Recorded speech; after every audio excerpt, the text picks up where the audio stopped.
खामोश बागबान और आखिरी फूल शहर के एक पुराने हुसे में एक वसीया बाग था।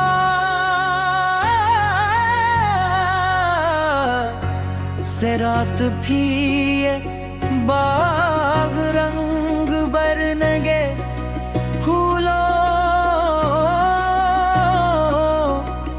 खुशबू और परिंदों की आवाजों से भरा रहता था। लोग दूर दूर से उसे देखने आते, बच्चों की हंसी गूंजती और शाम के वक्त रास्तों पर चहल कदमी करने वालों का रश होता।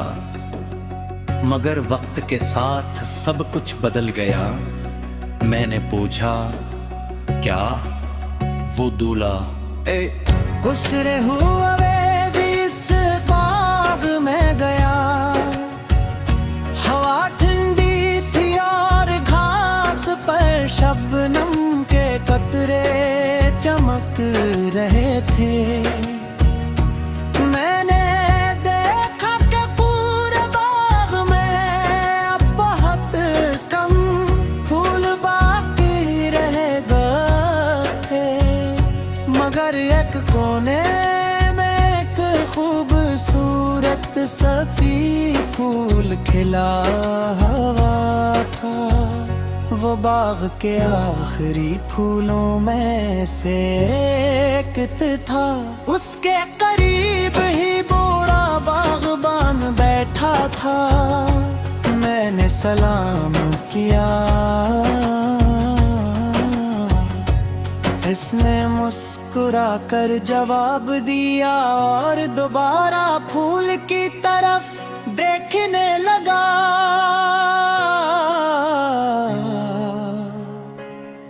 मैंने पूछा, आप अब इतनी मेहनत क्यों करते हैं? बाग तो तकरीबन खाली हो चुका है। इसने आस्था से कहा, खाली। इसने सफेद फूल की तरफ इशारा किया।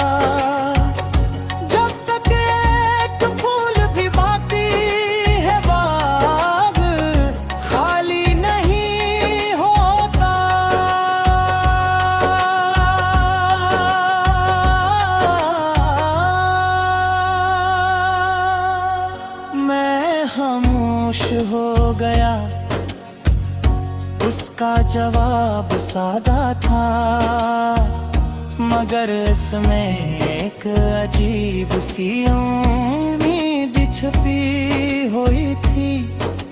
हम कुछ देर साथ बैठे रहा, हवा के हल्के झोंके से फूला हंसता हंसता झूल रहा था।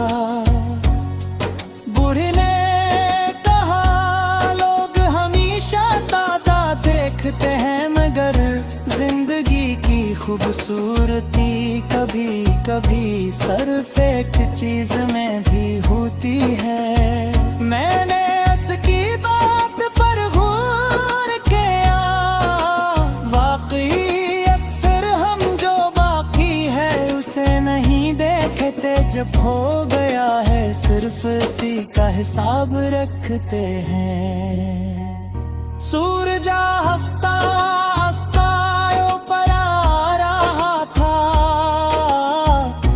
इसकी रोशनी फूल की सफेद पंखुड़ियों पर पड़ रही थी। ऐसा लग रहा जैसे वो अंदर से रोशन हूँ। मैंने पूछा, क्या आपको कभी अफसोस नहीं होता कि बाग पहले जैसा नहीं रहा? बूढ़ा बागबान मुस्कुराया, अफसोस जरूर होता है मगर अफसोस से फूल नहीं खिलते। ये जुमले मेरे दिल में तर गया, वो भूला जो वक्त गुजर गया वो वापस नहीं आएगा, मगर जो आज मौजूद है इसकी देखभाल की जा सकती है।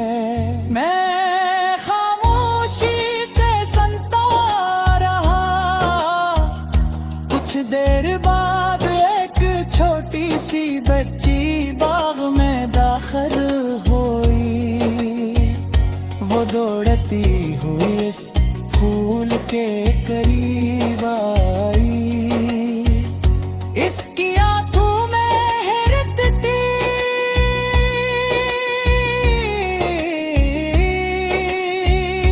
कितना खूबसूरत है।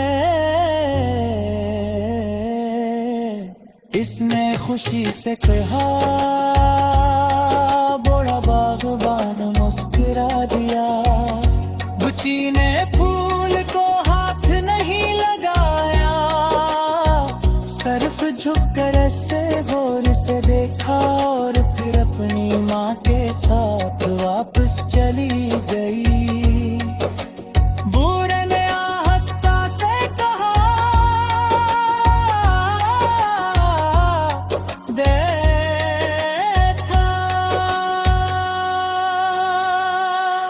मैंने पूछा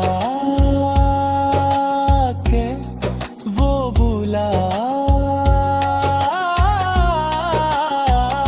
कि कौन ने दिन खूबसूरत रहना दिया। मैंने सर हिलाए और कहीं का जरा देखा कि छोटे जैसी कोई फशरे